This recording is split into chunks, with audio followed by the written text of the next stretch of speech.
Good morning and welcome everybody.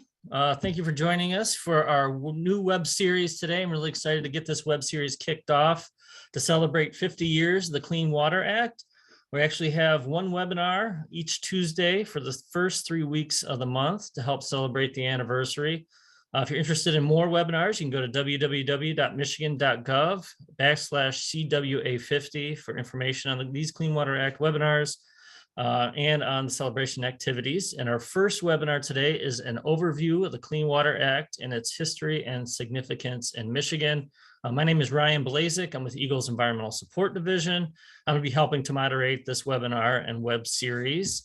And thanks to everyone who participated in our first poll, which was, what is the Clean Water Act's birthday? I'll share the results here in case you're interested. The options were October 1st, October 11th, October 18th, and November 1st. Looks like most of you got it. The correct answer is, of course, October 18th. All right, now I just have a couple things before we get started with our presenters today.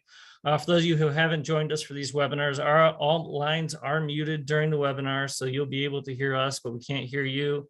We will have a question and answer session at the end. And if you have any questions at any time, you can just go ahead and type those into the questions box or the Q&A box in your Zoom toolbar.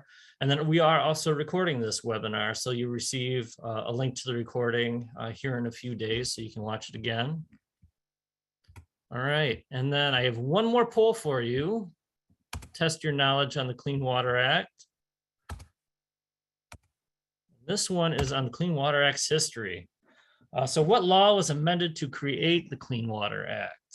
So if you'll take a second here, give it your best shot and see what you think. We got the Federal Water Pollution Control Act of 1948, Natural Resources and Environmental Protection Act, the Federal Water Quality and Pollution Control Act of 1952, and none. It was always a Clean Water Act. So it looks like most of you have answered now. So I'll give it going once, going twice, and we'll see what y'all said. All right, the Federal Water Pollution Control Act of 1948. Most of you, again, got the correct answer. So thanks for participating in that poll with us. And at this time, I would like to invite our presenters to turn their cameras on, introduce themselves. We have Phil Argeroff, who's the Assistant Director with Eagles Water Resources Division. And then Ann Garwood, who's the Wetlands, Inland Lakes and Streams Unit Supervisor, also with Eagles Water Resources Division. So welcome and thank you for being part of this webinar. Thanks. Thanks.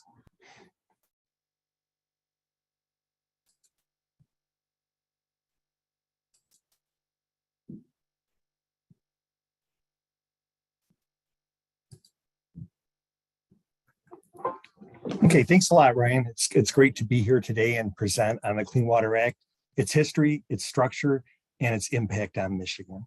Ian and I will split this presentation up and we'll provide an opportunity for questions at the end like you indicated.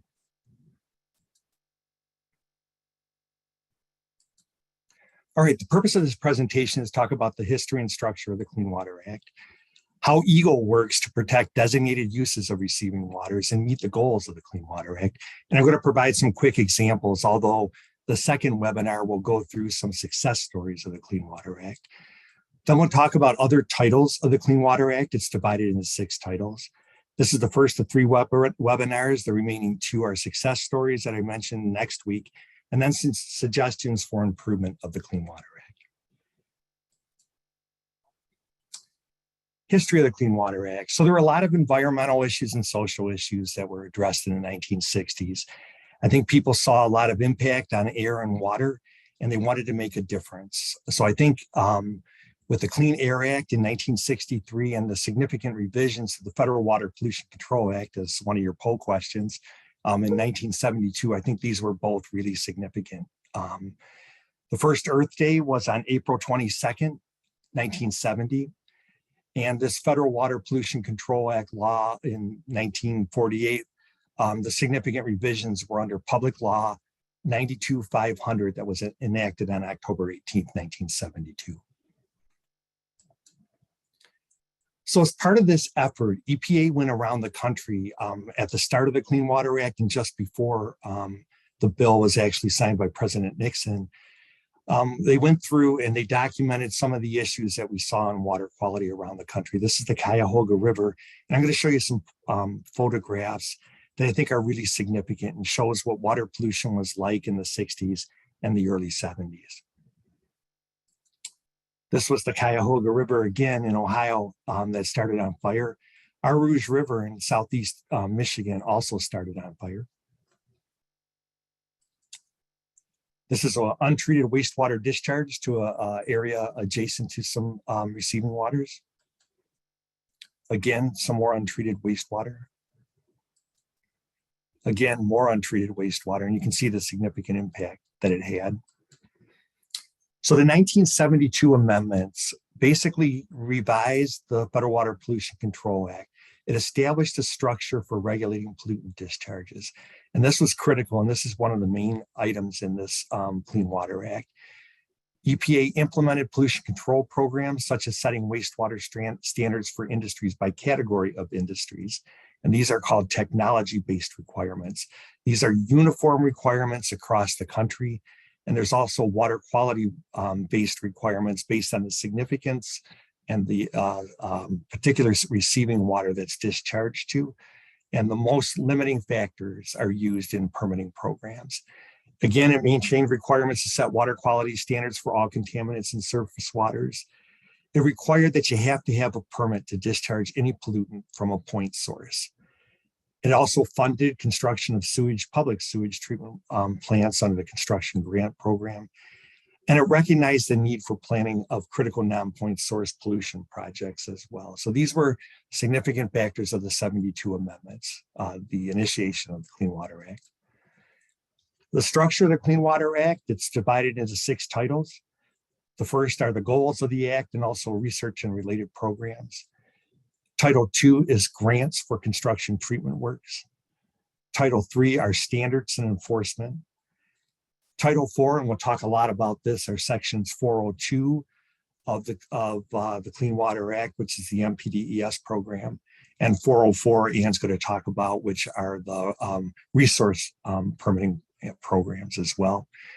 Title 5 are general provisions, and Title 6 are the Clean Water SRF loan that supplanted the construction grant program under Title 2 in the early and mid 80s. Let's talk about Title 1. These are the goals of the Act, and this is really significantly important. The goals that are established require that pollutants be eliminated by 1985. Of course, we haven't met this requirement yet, but it's a real important philosophical goal of the Clean Water Act. It says pollutant discharges need to be eliminated. And honestly, those are accomplished by EPA going through and regulating treatment technology requirements in the Clean Water Act and the associated rules over time.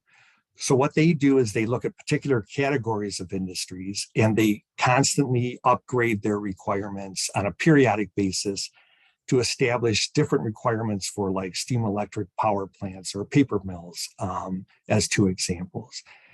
It also required in the interim that water quality goals be achieved, and those are fishable, swimmable requirements. It also prohibits discharge of toxic pollutants in toxic amounts. This is both important for MPDS direct discharges, as well as the IPP program for indirect discharges that discharges sewer systems through wastewater treatment plants.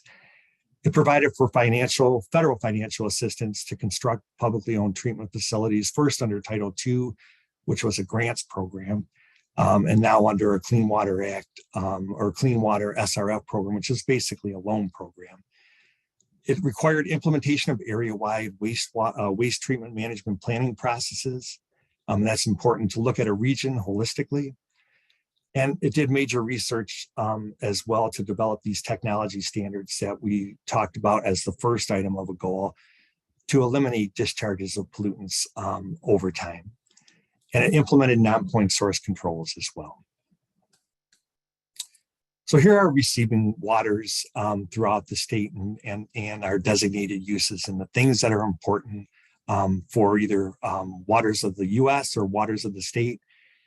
It's important for aquatic life and wildlife. It's important as a drinking water source. It's important for swimming and fishing. It's important to provide important source water for industry as well as agriculture. So all these uses are protected by the Clean Water Act, and these are called our designated uses. Eagle and our Water Resources Division, we protect and monitor all these different Great Lakes, the 4 Great Lakes and Lake St. Clair, 11,000 inland lakes, 76,000 miles of rivers and streams, 6.5 million acres of wetlands, 74,000 acres of coastal dunes and groundwater, for all the designated uses that I discussed earlier, for swimming, for fishing, for drinking water, source water, and for aquatic ecosystems.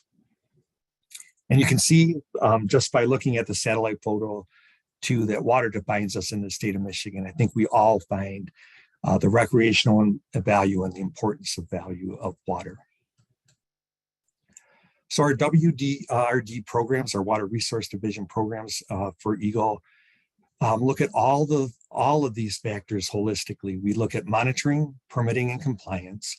We work together to meet these designated uses in public trust, the designated uses that we showed in the last slide. Programs for the Clean Water Act, including monitoring, MPDES, stormwater permitting, and compliance programs to ensure compliance with these MPDES permits. We were one of the first states that was delegated the program from US EPA in 1973. The resource program was assumed from EPA about a decade later. The state also has, in addition to these Clean Water Act derived programs, a groundwater permitting program to protect our groundwater resources, a wastewater construction permitting program to make sure that public facilities are constructed to protect public health and the environment, and other programs to protect public health and the environment in our state regulations. The monitoring goals, our surface water monitoring strategy assesses the current status and conditions of waters of the state, and it determines whether these water quality standards are being met. If they're not being met, they're then listed as impaired waters for that particular water quality standard. It measures spatial and temporal water quality trends. It evaluates the effectiveness of water quality prevention and protection programs. And it also looks at new and emerging water quality problems, such as those from PFAS. So first, in the permitting program, we issue permits for wastewater discharges to waters of the state. The first 3 that are listed with asterisks are not derived from the state, from the Federal Clean Water Act, but are state programs. Those are the groundwater discharge program, our aquatic nuisance control program, and our ballast water discharge program.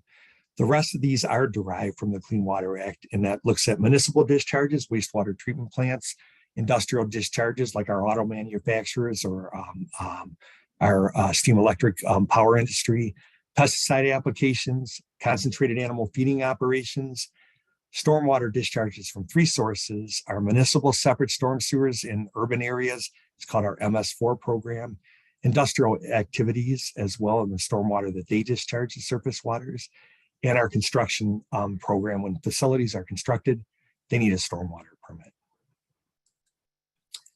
Our compliance program then feeds off the MPDES permits and all the other permits that we issue. It looks at who, what, how, and when.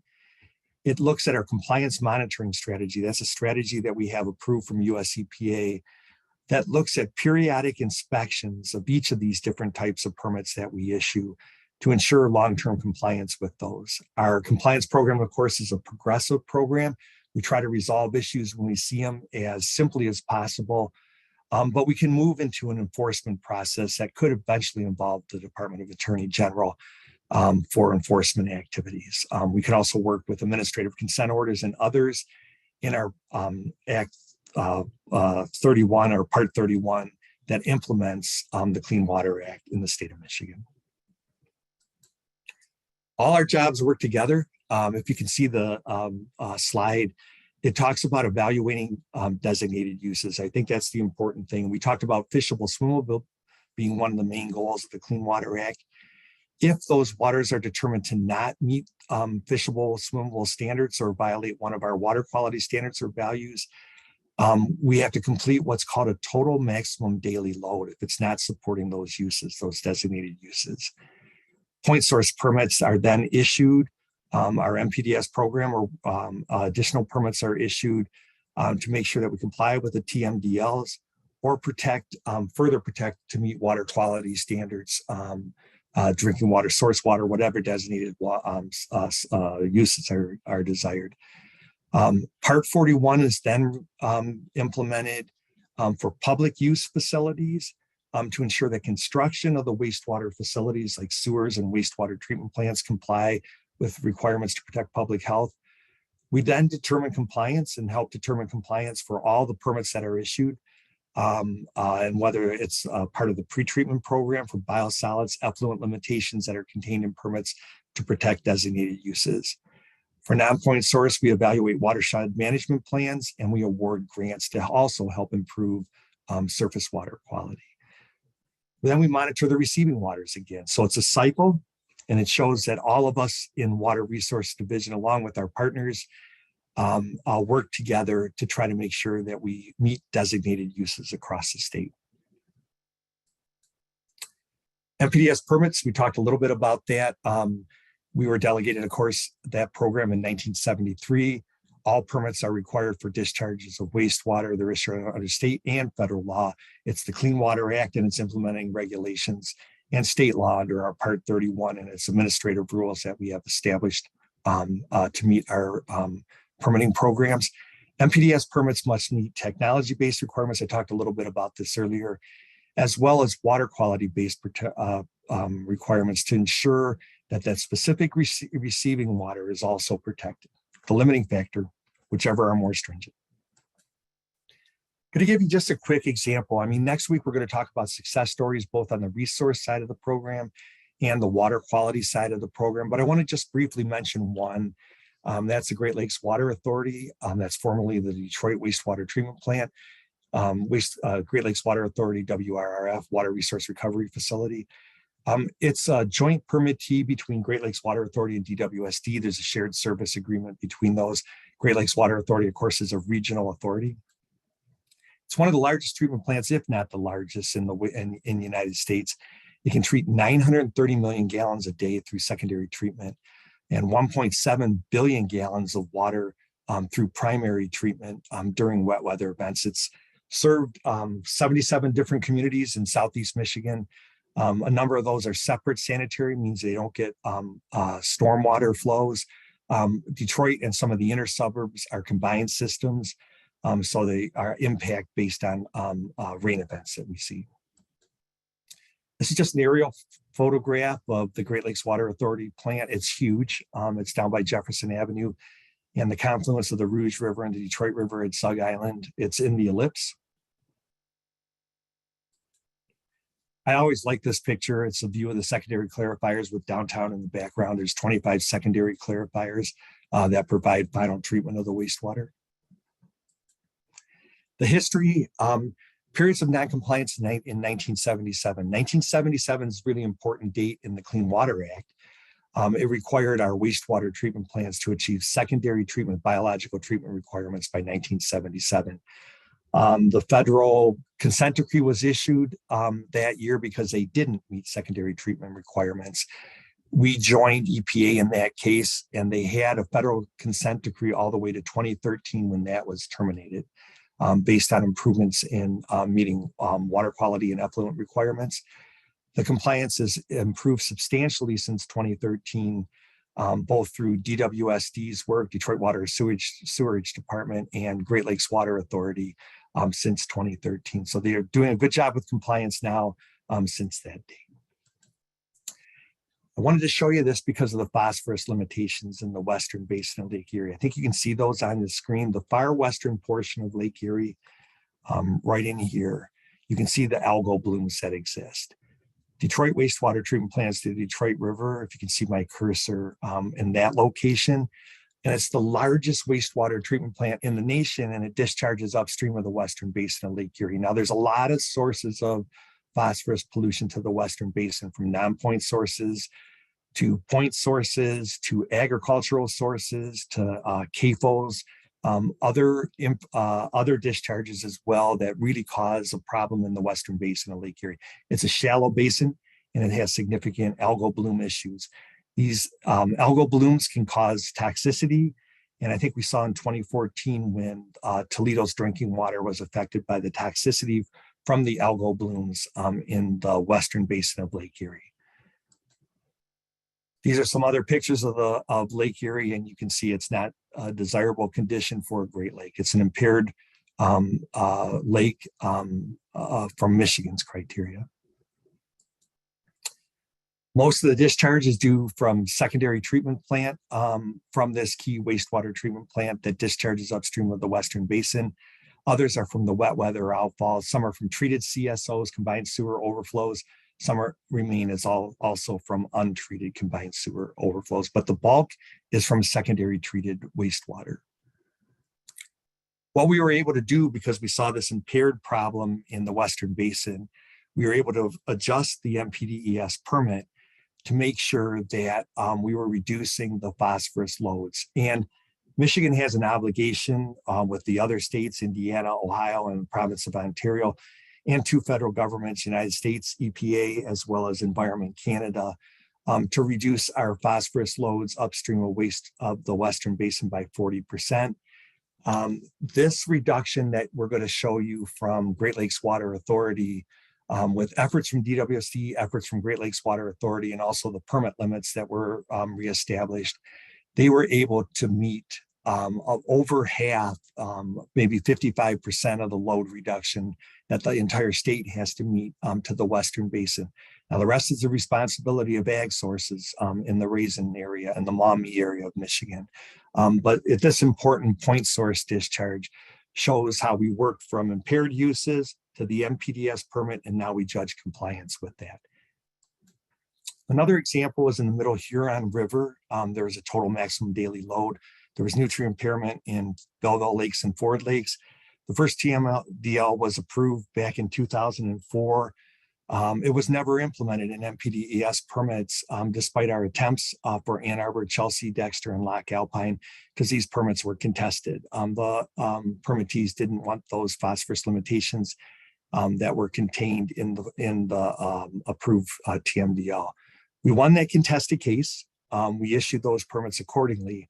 We were then sued by those permittees, and we revised our TMDL, which is actually a tighter TMDL. We were asked to enter a negotiated settlement by the court. We worked on that process, and we were finally able to issue those MPDS permits with a complex schedule to ultimately meet the TMDL and the revised TMDL. And those permits were then accepted.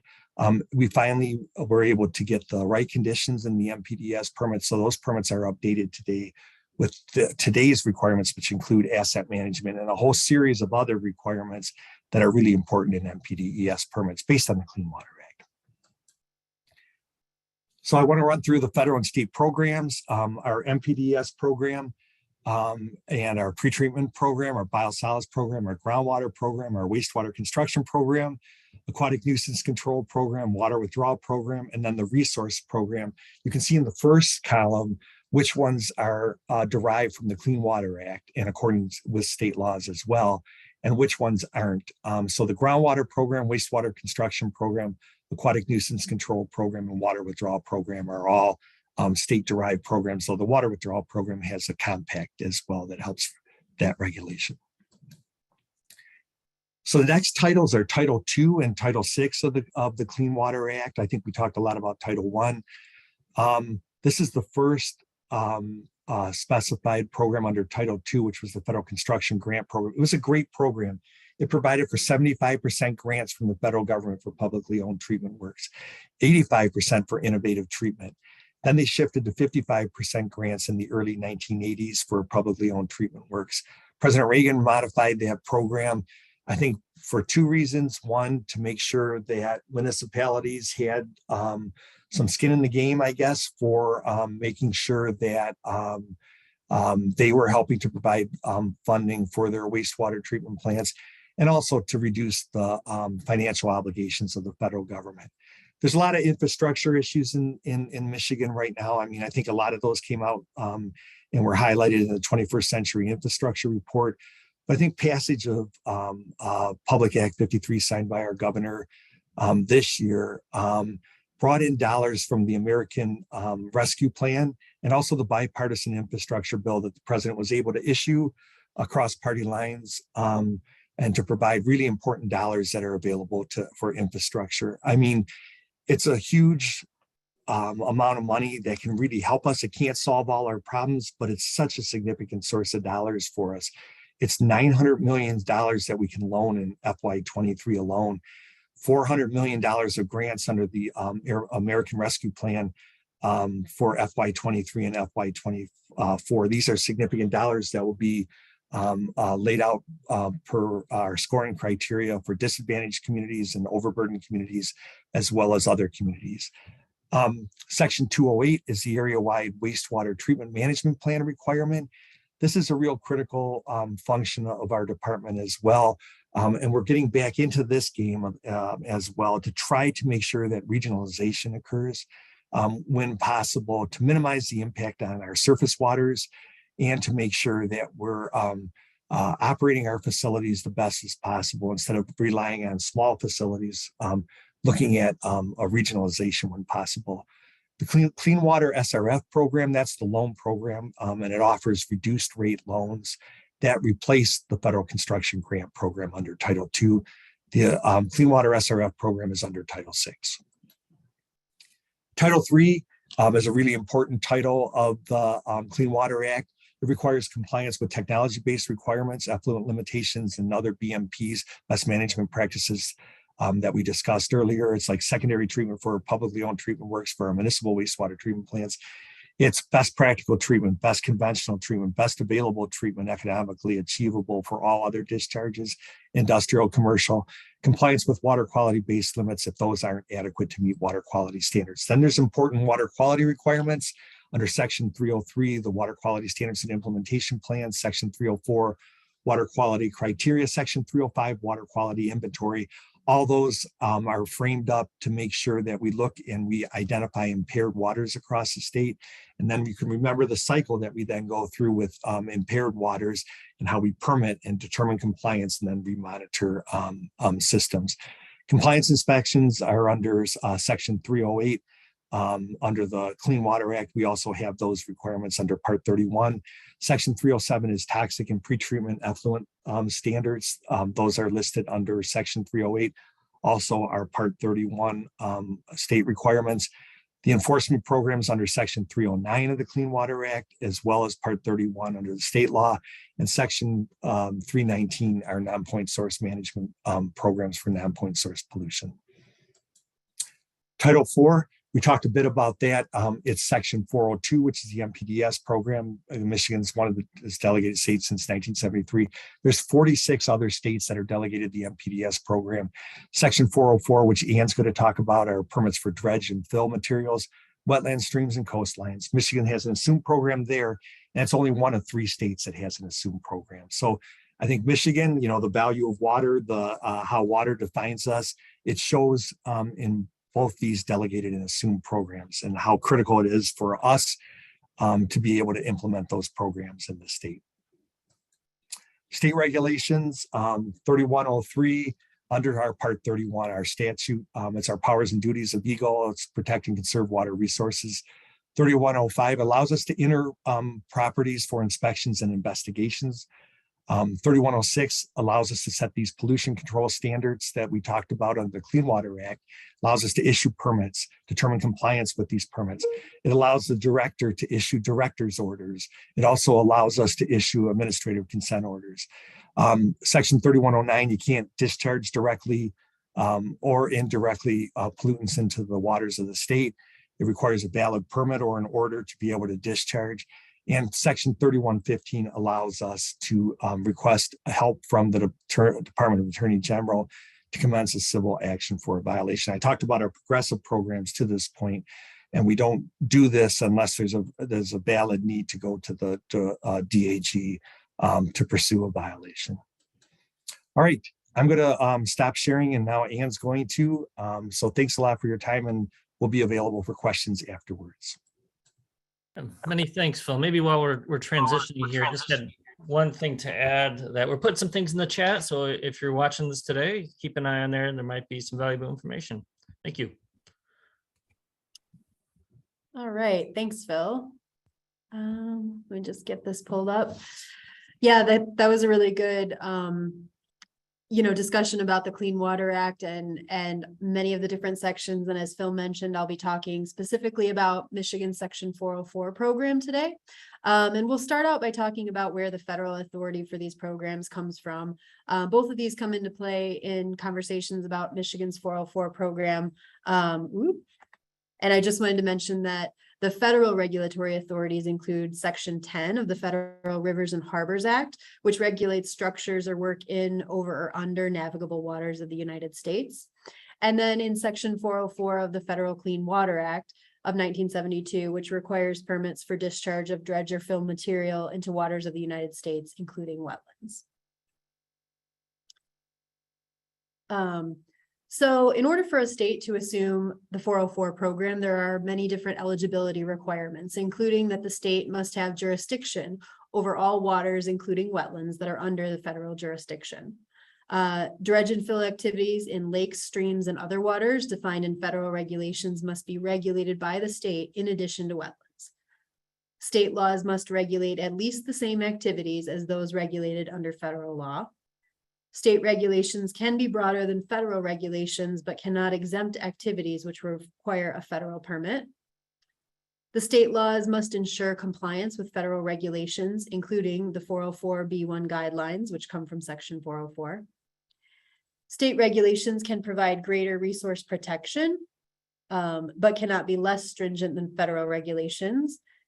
And the state program must have adequate enforcement authority under a state assumed program. Primary responsibility for enforcement rests with the state.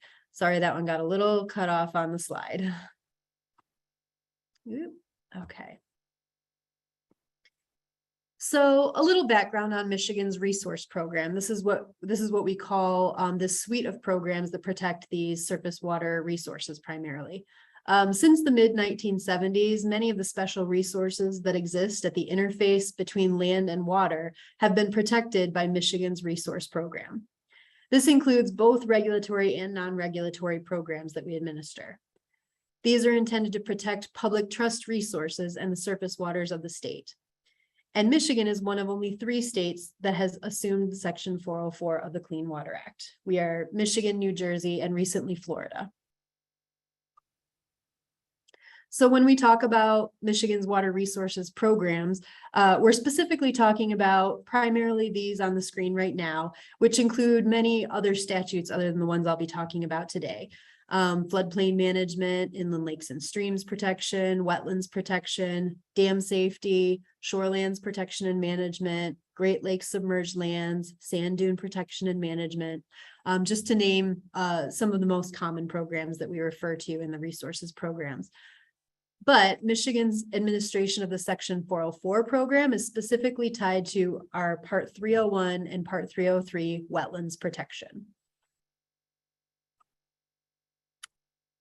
We like to use this diagram to sort of point out that in Michigan, a lot of these regulations overlap on the landscape. Most of these features, many of these features can occur overlapping on the landscape. They intersect in different areas, and these natural resources on Michigan's landscapes are complex in where they're located, how they're determined to be eligible for regulation, and where we administer these programs, just to give you an idea of how the resources programs administer protection over these resources statewide.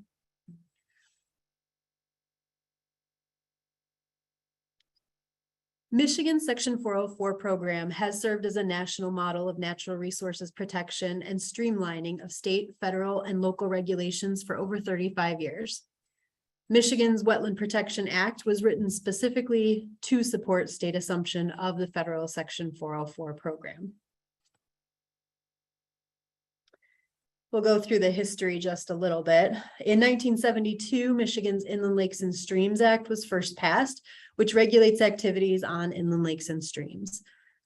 In 1977, the Federal Clean Water Act was amended to allow state administration of the Section 404 program. Then in 1979, Michigan's Wetland Protection Act was passed. And as I mentioned, this law was passed with the intention of assuming the Section 404 program. In 1983, Michigan and EPA signed the first memorandum of agreement, which has since been revised in 2011, that provided approval of assumption of the Section 404 program to the state of Michigan. In 1984, Michigan and the Army Corps of Engineers signed the memorandum of agreement, which designated the navigable waters over which the Section 404 program authority is retained by the federal agencies. And I'll talk more about that in just a second. And in 1984, Michigan officially assumed administration of its own regulatory program for most waters in the state.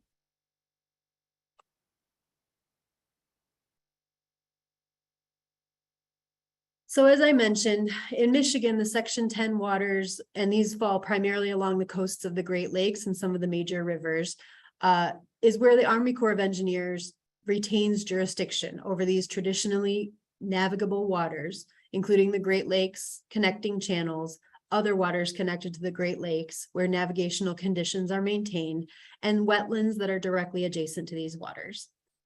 Activities in these waters require a joint permit application from both the state of Michigan and the Army Corps of Engineers, and this application minimizes the time and effort for applicants. There are many requirements for a state with an assumed program to maintain consistency with the federal regulations. A state Section 404 program must meet Federal Water Quality Act standards to protect interstate resources and to ensure a level playing field in the National Wetland Permit Program. Any approved state program shall at all times be conducted in accordance with the requirements of the Clean Water Act and of this part. And while states may impose more stringent requirements, they may not impose less stringent requirements for any purpose. However, 404 programs and an assumed program are issued under the state law. This means that the policies and procedures which can be specific to state needs as long as they're federally consistent. It also means that the state can meet its public trust responsibilities and protect riparian rights through these permits. The structure of Michigan's 404 program is similar to the structure of the Clean Water Act. We administer two state statutes under this program, as I mentioned before, Part 303, Wetlands Protection, and Part 301, Inland Lakes and Streams, and the administrative rules that pertain to both of these statutes. These contain the requirements of Michigan's program to address the Federal Clean Water Act sections, including Title 40, Protection of the Environment of the Code of Federal Regulations, the 404B1 guidelines, which I mentioned, which include specification of disposal sites for dredge and fill material. Part 230, compensatory mitigation for losses of aquatic resources. Part 232, the Section 404 program definitions and permit exemptions. And Part 233, the 404 state program regulations. EGLE operates our program under a memorandum of agreement with EPA, which defines the federal and state roles in administration of the 404 permit program. The US EPA is responsible for oversight of Michigan's administration of the 404 program to ensure that it is operated in a manner that is consistent with federal law. And should Michigan's program fail to maintain federal consistency, a return to separate state and federal permitting would be required. In administration of our program, there are certain permit applications that are subject to EPA review. These include draft general permits that we issue, major discharges, potential effects to federal threatened and endangered species, interstate waters impacts to states or tribes, toxic pollutants, situations which may include impacts to those toxic pollutants that Phil mentioned earlier, discharges located in proximity to a public water supply intake, and discharges within critical areas that are defined under state or federal law. I'm going to dive a little bit deeper into these two statutes and how Michigan implements protection over wetlands, lakes, and streams now. Part 301 is the statute that protects inland waters by regulating work in inland lakes and streams. Michigan has over 36,000 miles of streams and more than 11,000 lakes and ponds, which provide fish and wildlife habitat and recreational opportunities. Inland lakes are defined as natural or artificial. They can be lakes, ponds, or impoundments, and they have a surface area of 5 acres or more in size. This does not include Great Lakes or Lake St. Clair. Those are regulated under a different statute. In 301, streams include a river, stream, creek, drain, or any other body of water with definite banks, bed, and visible evidence of continued flow or continued occurrence of water. This does include the St. Mary's, St. Clair, and Detroit rivers. These streams may or may not be serving as a drain as defined in the Drain Code of 1956. The regulated activities in Part 301 include dredge and fill of bottomland, construct, enlarge, extend, remove, or place a structure on bottomland, construct, reconfigure, or expand a marina, create, enlarge, or diminish an inland lake or stream, structurally interfere with the natural flow of an inland lake or stream, construct an artificial waterway that ultimately connects to or is within 500 feet of the ordinary high water mark of an existing inland lake or stream, and connect any natural or artificial water with an existing inland lake or stream. Some examples of common projects requiring a permit include permanent docks, seasonal docks, some seasonal docks, weed rollers, aeration projects, lake augmentation projects, moving docks at marinas, fills for beach areas, outfall structures, ponds and basins, dam removals, and staff gauges in streams. In Part 301, it specifically talks about Michigan's responsibilities to protect the public trust. The administrative rules for Part 301 define the public trust as all of the following: the paramount right of the public to navigate and fish, the perpetual duty of the state to preserve and protect the public's right to navigate and fish, the paramount concern of the public and the protection of the air, water, and other natural resources of the state against pollution, impairment, and destruction, and the duty of the state to protect the air, water, and other natural resources of the state against pollution, impairment, and destruction. Part 301 also specifically talks about protection of riparian rights. These are those rights which are associated with the ownership of the bank or shore of an inland lake or stream. All the rights accruing to the owners of riparian property, including the following, are subject to the public trust. These riparian owners can access navigable waters, have dockage to boatable waters, use the water for general purposes, including domestic uses, and have title to natural accretions. All of these are subject to the public trust. Now a little bit about Michigan's wetland program. Part 303 protects wetland functions and values by requiring permits for activities within wetlands. The Michigan legislature clearly recognized the benefits of wetlands in the legislative findings incorporated right into Part 303.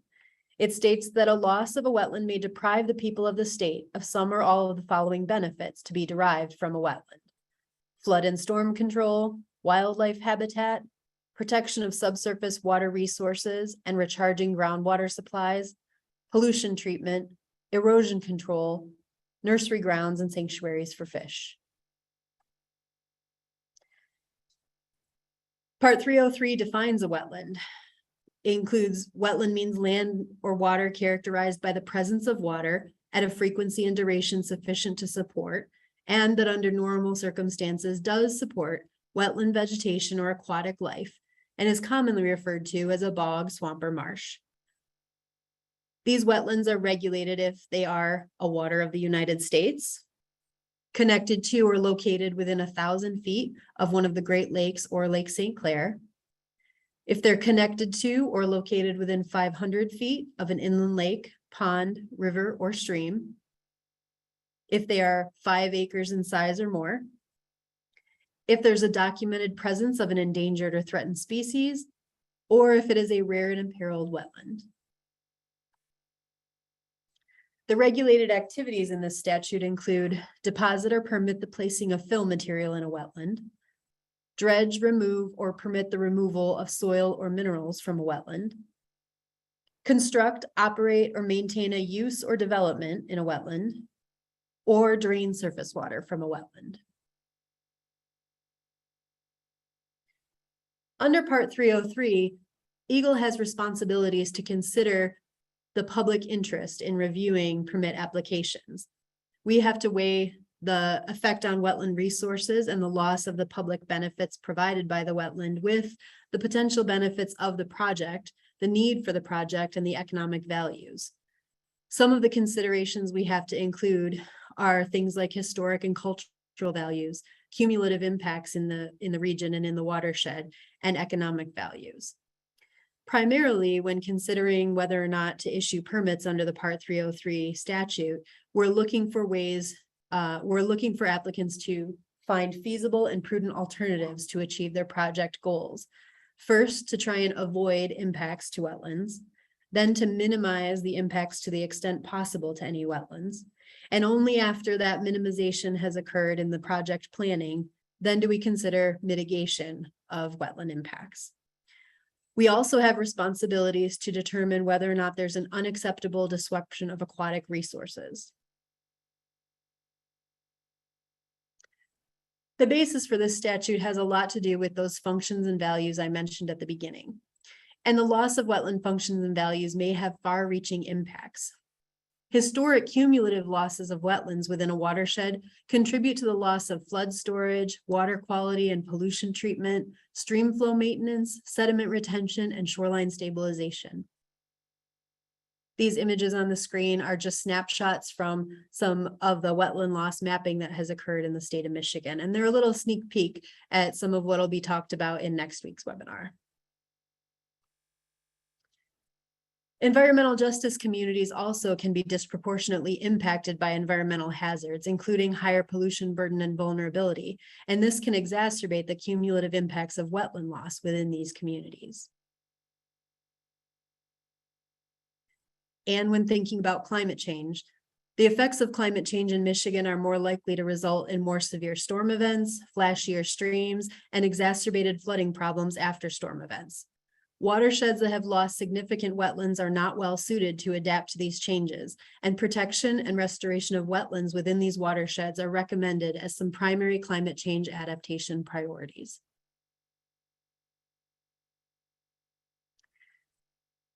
After talking about these statutes, I think it's important to go back to that conversation about the public trust doctrine. Simply put, the residents of the state collectively own the water resources of the state of Michigan.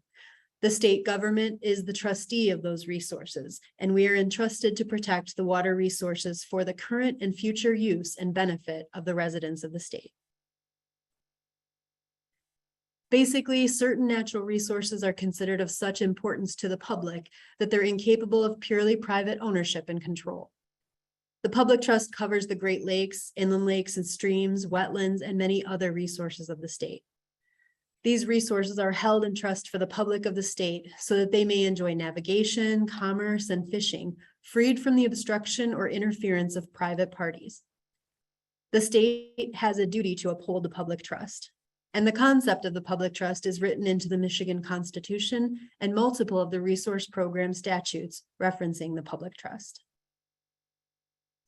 The Michigan Constitution specifically says, "The conservation and development of the natural resources of the state are hereby declared to be of paramount public concern in the interest of the health, safety, and general welfare of the people.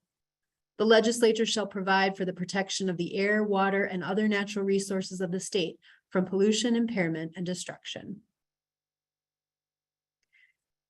The benefits of Michigan's 404 program administered through the Clean Water Act include effective resource protection in Michigan. We provide clear definitions for regulation, faster permit decisions. There's a reduced regulatory burden through a consolidated state permitting process and a joint permit application with the Army Corps of Engineers.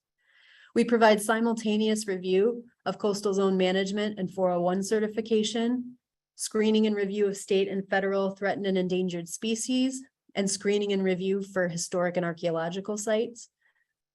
Michigan maintains state control while remaining consistent with federal regulations. The local field staff that we have in Michigan provide direct interaction with many applicants. Michigan also provides a court-style formalized appeal process, and we have a stable and predictable regulatory framework. And that's all I had for today. Excellent. Thank you, Anne. And thanks for that presentation. Got quite a few questions in here, and Phil. So I'm just going to start to go through some of these. I know, Phil, you've been answering a few of these as we go along. So let's start off with a question about wetlands. And there have been a couple questions that have alluded to this, but would a change in the definition of federally regulated wetlands necessarily change the definition of state regulated wetlands in Michigan? No, it does not change automatically in Michigan. As I mentioned, Michigan administers our program through state law. So our definition of wetland is included in Part 303 of Michigan's statutes. It would take a legislative change in Michigan under that law to change Michigan's definition. Yeah, thanks, Ann. And what is the specific issue that is currently being considered in the U.S. Supreme Court regarding Part 31? And how will this affect Michigan's Part 31 programs? So I'm not sure if that's what that's alluding to, or if there's other things going on that you could speak to.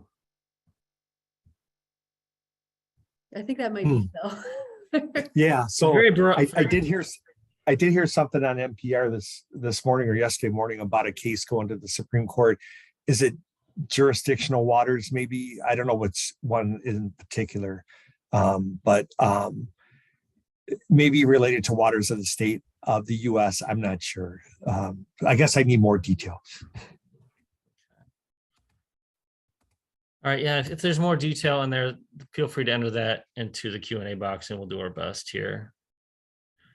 All right, and this is kind of a good lead into what our last presentation of this web series is going to be, but what is the most challenging issue in Michigan under the Clean Water Act or any other? And they say stormwater intensity and frequency, funding PFAS or funding overall, IPP, that's industrial pretreatment programs, landfills, biosolids, and PFAS.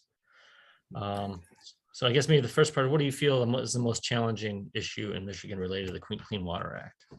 So this is obviously, I mean, different people have different ideas. I think climate change is really critical. I think, you're looking at infrastructure that was designed to 20th century standards, and now we're seeing 21st century storms. So I think it's, affecting basement backups, ability to, for stormwater systems or wastewater systems to function properly. So I think that's really important. And I also think emerging pollutants too are a critical issue. And we're trying to address the best we can PFAS right now with our state rules. We're a relatively progressive state. And I think that's important. But I would say those two issues are the most important. Okay, thanks, Phil. And this one, the question is very specific, but I think people might be interested in it. Do members of the public have a right, per the public trust doctrine, to walk along the shorelines of inland lakes up to the ordinary high water mark, even on private beaches? Or does that only pertain to the Great Lakes? That is specifically referencing the Great Lakes. So the ordinary high water mark is where we have regulatory authority on inland lakes and streams, but private ownership is above that. Thanks, Ann. This one is kind of interesting coming from Michigan, or being in Michigan. Do you envision that the Clean Water Act will affect stormwater and seawater policy in the future? And what about salinization? I think you could speak to that. So I guess, we're fortunate that we have such great freshwater sources in Michigan that hopefully we're not going to be put in that position. But I think any discharge from a desalination plant would require like an MPDS permit as well. I think, stormwater issues are already addressed in the Clean Water Act, but I really feel like our department in the future will address more and more stormwater issues with time. I think a lot of the industrial discharges will be addressed, municipal discharges will be addressed, combined sewer overflow should be corrected. sanitary sewer overflows hopefully corrected. But I think honestly, as we move through time, I think stormwater is going to have a greater degree of impact on receiving waters, and we'll have to work on that as well. In addition to what we're already doing, yes. Gotcha. Yeah, thanks, Phil. And this is kind of, I think, a question somewhat in follow-up to the climate change discussion or mention. With climate change in mind, is Eagle considering being more prudent with wetland permitting? And then parentheses, negative impacts related to wetlands since they provide such an important buffering role. Yeah, we do consider climate change and the need for these wetland resources on the landscape.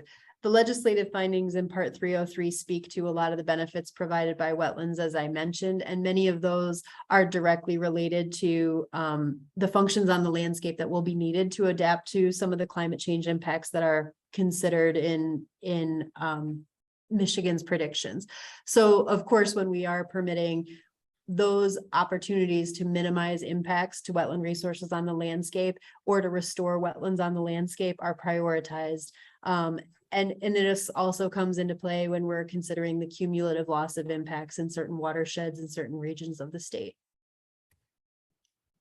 Thanks, Ann. I know there was a lot of discussion about Michigan assuming programs. There's a question related to, should the federal government be providing some funding to states that assume the 404 program specifically? So we are eligible for wetland program grants. So the federal government does have wetland program grants that we obtain. There are different kinds of grants that we can get from them. Those are for program development. They're not just implementation funding, but they have provided a lot of the financial support for Michigan's development of our program over the years. But much of the implementation of the program is funded through general fund money. Thanks, Ann. This one's kind of interesting. What action is needed to implement a state drainage code? And are we moving closer to this? I don't know, Phil, if you'd be able to talk a little bit about that at all. Like a for septic tanks, like a sanitary code? That's my assumption. Okay. Bernie, is it? And I guess that's where I would go with it. Yeah, I mean, I think Eagle would like to have a statewide sanitary code. I do think there are some discussions in the legislature now talking about if we should have one. I think, you know, a lot is done by local health departments or by counties, but a statewide septic code would help us as well, because there is a failure rate for septic systems, and it does impact either groundwater quality or surface water quality. All right, thanks, Phil. And we have just about 1 minute left. So this is probably going to be our last question, and then this is kind of going back somewhat to climate change. 21st century storms versus 20th century storms. What is Eagle planning to do and how soon? And I think, again, this has to do with climate change. Yeah, so let me start. We, of course, have a statewide healthy climate or healthy Michigan plan that's out there, but on the division basis, what we are trying to do, and this will be public noticed sometime later this year, is we're looking at the design criterias that we use for our wet weather program. So first off, we are now using the most up-to-date criteria that's at NOAA Atlas 14. It contains the latest storm events, and we're making sure that we want that to be upgraded periodically. The second thing, though, is we are looking at some degree of a safety factor or resiliency factor in some of our programs, like our combined sewer overflow correction program, or our SSO program, or our MS4 program for separate storm systems, that will make sure that there is some degree of resiliency added into those, because we're not sure about the future. We know it's going to get worse, and we know it's going to have impact. So we are coming up with a statewide plan that will be public notice later this year that has a degree of change based on climate change. Thanks, Phil. Thanks for the answer. Thanks, for your presentation, Phil and Ann, and for those great answers, and for everyone for asking such great questions here. We weren't able to get to all of them, but we sure did get to a lot of them. And I just have one final thing to let you know about is that, again, this is a web series, so celebrating 50 years of the Clean Water Act. And our next webinar is October 11th, which is next Tuesday, from 10:30 a.m. to noon. And that's on the success stories of the Clean Water Act in Michigan. You can access those webinars for registration at www.michigan.gov/Clean Water Act 50, or I should say not Clean Water, CWA 50, standing for the Clean Water Act. But yeah, thank you all again for joining us. Hope to see you on that next webinar and hope you all enjoy your lunch. Thanks. Thank you.